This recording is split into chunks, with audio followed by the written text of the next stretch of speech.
लोगों ने मेरे खिलाफ बड़ा षड्यंत्र रचा है, जो कि मैं उनका भी बहुत जल्द खुलासा करूंगी। दूध का दूध और पानी का पानी यही करके दिखाऊं, क्योंकि मैं सच्चाई की जीत लड़ रही हूँ। क्योंकि अगर मैं झूठी होती तो मैं यहाँ मीडिया के सामने थोड़ी ना आती, इसलिए मैं सच की लड़ाई लड़ूंगी। ये भी मेरा वादा है।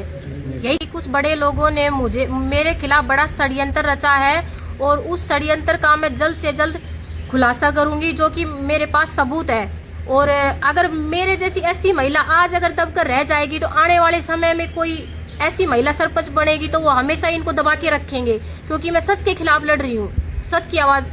धन्यवाद। को मेरा हाथ जोड़कर नमस्कार। मैं ग्राम पंचायत ढहिना की ऐसी मौजूदा सरपंच हूँ, जो कि मुझे सेक्रेटरी बदलवाने के लिए मैं एडीसी, ओडीसी और बीडीओ साहब के पास भी गई थी, लेकिन मेरी कोई सुनवाई नहीं की उन्होंने। और यहाँ तक कि मैं ग्रीवेंस मीटिंग में भी गई थी, वहाँ भी मेरी कोई सुनवाई नहीं हुई। और मैंने जो हमारे गांव के माननीय अनिल विधायक जी हैं, जो कि 27/3/26 को समाधान शिविर लगा था, और मैंने वहाँ भी अपना पक्ष रखा सेक्रेटरी बदलवाने के लिए, जो कि मेरे साथ भद्रता करता है और पंचायत के काम में कोई रुचि नहीं लेता था, इसलिए गांव का विकास रुका पड़ा है। और लेकिन उन्होंने मुझे उल्टा ही सस्पेंड कर दिया गया। मेरी कोई सुनवाई नहीं हुई, उस टाइम भी मेरी कोई सुनवाई नहीं हुई, लेकिन उन्होंने उल्टा ही मुझे सस्पेंड कर दिया गया। लेकिन मैंने भी हार नहीं मानी, मैंने भी अपनी अपील आयुक्त मंडल में गुरुग्राम कमिश्नर साहब के पास लगाई, पास लगाई। और मैंने वहाँ 23/4/26 को मुझे वहाँ बहाल कर दिया गया।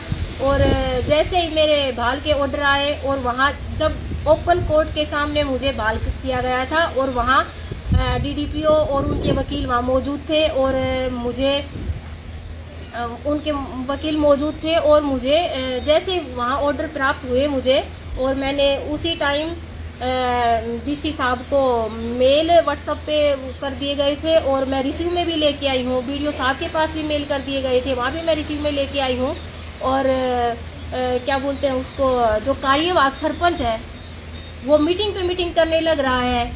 जैसे ही मुझे पता चला कि वो मीटिंग कर रहा है, तो मैं वहाँ भी पहुँची अपने कागज़ लेकर ऑर्डर कमिश्नर साहब के, वहाँ भी मैंने दिखाया, और वहाँ भी वो मीटिंग करने लग रहे थे। तो मैंने उस पर बोला कि रिसीव लिख के दे दो कि भाई मैं बहाल हो चुकी हूँ। बोला उसने रिसीव में नहीं लिख के दिया। मैंने बोला अगर आप रिसीव में नहीं लिख के दे रहे हो तो मुझे ये लिख के दो कि मैं नहीं करूँगा, साइन नहीं करूँगा। तो उसने साइन करने के लिए भी मना कर दिया। तो फिर मैं क्या, मेरे बहाल होने पर एक सरपंच, कार्यवाहक सरपंच मीटिंग कर सकता है? अगर ये गलत है तो उसके खिलाफ सख्त से सख्त कार्रवाई की जाए। यही कहना चाहूँगी मैं माननीय मुख्यमंत्री नायब साइनी से कि भाई अधिकारियों से मेरा जल्द से जल्द चार्ज दिलाया जाए। धन्यवाद।